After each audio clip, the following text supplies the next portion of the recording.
Olá, meu nome é Andressa Ferreira Fernandes, sou estudante de agronomia na Universidade Federal do Rio Grande do Sul e venho aqui apresentar o trabalho Bactérias Diazotróficas em mudas micropropagadas de maracujazeiro. Este estudo foi realizado sob orientação da pesquisadora Raquel Paz da Silva, do Departamento de Diagnóstico e Pesquisa Agropecuária, o DDPA. O Brasil, então, é o centro de origem do maracujá, e aqui nós temos uma enorme diversidade genética de espécies do gênero Passiflora. Esse gênero permite diversas formas de exploração econômica, como a produção de sucos, frutas de mesa, subprodutos medicinais e até cultivares ornamentais. A produção de maracujá também desempenha um papel crucial na diversificação da agricultura, gerando emprego e renda principalmente entre pequenos produtores.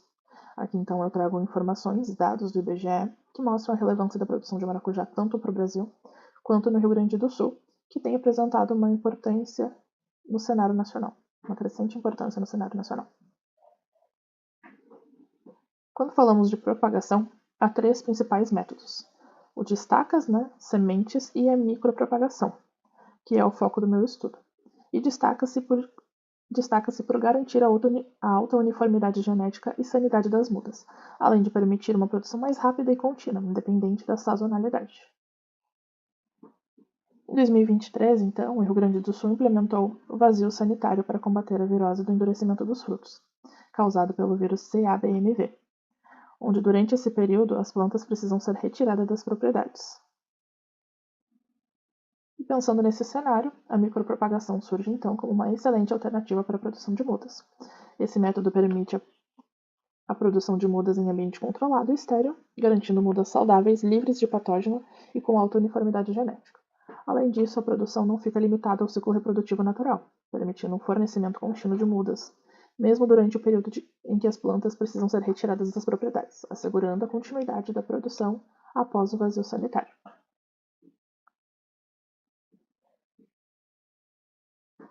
As bactérias, então, diazotróficas trazem uma série de benefícios às plantas, como a fixação, como estímulo de crescimento radicular, aumento da resistência a estresses ambientais, melhorias no processo de aclimatização e incremento na produtividade.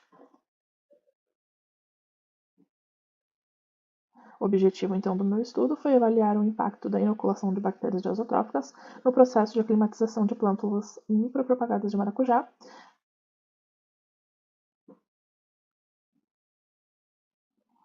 Para isso, então, foram semeadas sementes de maracujá, visando a obtenção de plântulas, as quais foram utilizadas posteriormente como fonte de material para a coleta de explentes. Aqui, então, eu mostro o passo a passo do que foi feito para semear, Foram utilizadas, então, 3 partes de solo autoclavado para 2 partes de vermiculita. E a semeadura foi feita em tubetes contendo substrato preparado. Cada tubete recebeu uma semente. Após o surgimento das folhas verdadeiras, as plântulas foram transferidas para recipientes plásticos de 500 ml, cada recipiente contendo substrato do tipo Carolina Soil e adubo de liberação lenta do tipo Osmocote, e solo autoclavado.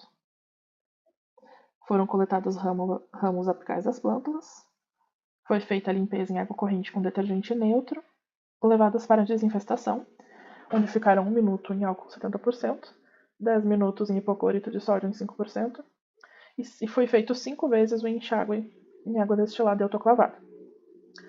Os explentes, então, foram excisados e assim estabelecido em meio de cultura, dentro de tubos de ensaio, contendo, então, meio ms, sacarose, agar, vitaminas, que são o mioinositol e a tiamina, em pH 5,7.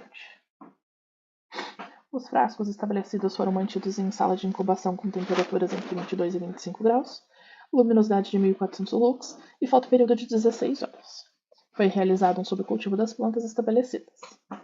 Plântulas com 2 pares de folhas foram subcultivadas em frascos de 150 ml, contendo sais MS, mioinositol, tiamina, agar, sacarose, reguladores de crescimento A e B e BA, e o pH de 5,7.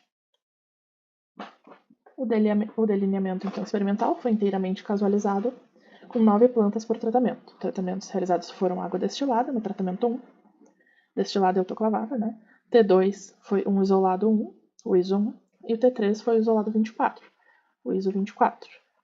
Os isolados bacterianos foram obtidos da rizosfera do maracujazeiro e selecionados por se destacarem quanto à produção de ácido indolacético, o AIA. A análise estatística foi realizada utilizando a estatística não paramétrica por meio de teste de Kruskal-Wallis e as médias comparadas por comparações múltiplas não paramétricas em 5% de probabilidade pelo programa SAS.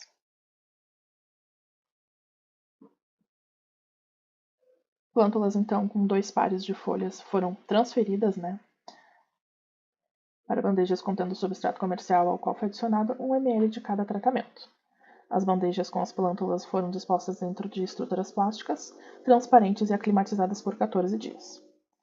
As bandejas permaneceram completamente fechadas até o 7º dia, onde começaram a ser abertas durante 10 minutos por dia e fechadas ao passar esse período. No 14º dia, a bandeja ficou aberta por completo durante todo o dia e concluiu-se então que as plântulas estavam climatizadas. No 15º dia foram avaliadas a sobrevivência, a porcentagem de enraizamento, o número e tamanho de raízes.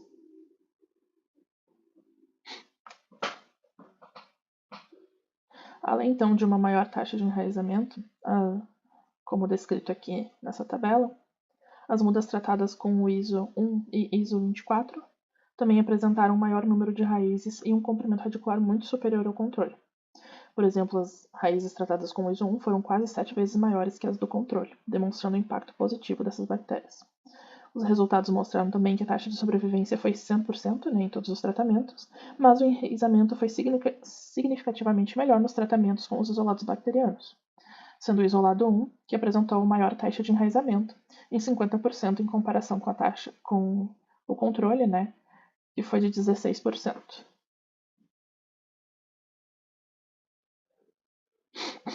E aqui, então, nessa tabela também é possível, destacar a eficácia no desenvolvimento das mudas de maracujá que foram inoculadas com essas bactérias.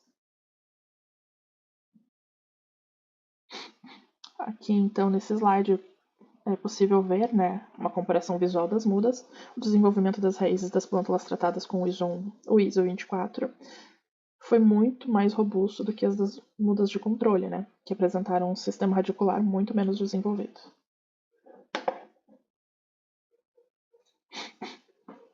Com base, então, nesses resultados, foi concluído que a inoculação com os isolados bacterianos 1 e o isolado bacteriano 24 resultou com um aumento significativo no enraizamento e no desenvolvimento radicular das mudas de maracujá. O ISO 1, então, apresentou um melhor desempenho, sendo uma ótima alternativa para otimizar o processo de aclimatização. Essas, então, são as minhas referências. Muito obrigada e até a próxima.